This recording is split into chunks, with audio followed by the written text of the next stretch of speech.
দিকে ফুলদানি রাখা যায়। তো আমি ভাবলাম আজকে পালঙ্কর উপরে কেন না লাগিয়ে দিই ফুলদানি। এই জন্যে পড়ে থাকা কাগজ দিয়ে যে অনলাইনের সামান কিনে আনি, সেই সামানগুলো যে পেপারটা থাকে কি কাগজটা থাকে সেটা দিয়েই বানাচ্ছি আজকে ফুল। আর বানাবো এই যে সুন্দর করে কেটে নিয়েছি। আর আমি নেব একটা কালো পেপার, এটা কেনা ছিল। আর খবরের কাগজ থেকে ডাল বানিয়ে নিয়েছি। সুন্দর করে পাতাগুলো মুড়ে দিচ্ছি। ঠিক করে দেখো কেমন করে মুড়ছি। আর এটা এরকম করে লাগিয়ে দিব, তাহলে খুব সুন্দর লাগবে দেখতে।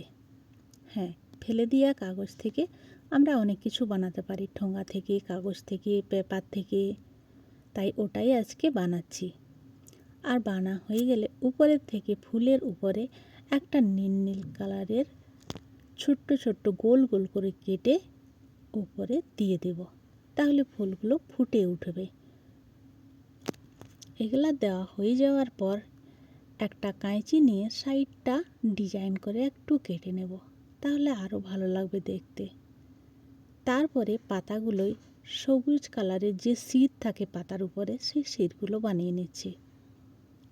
সুন্দর করে টপটা বানিয়েছি। আর এই দেখো, আলমারির নয়, এটা কিন্তু যেখানে থাকা হয় সেই জায়গায় পালঙ্কর উপরে রেখে দিলাম ফুলদানি।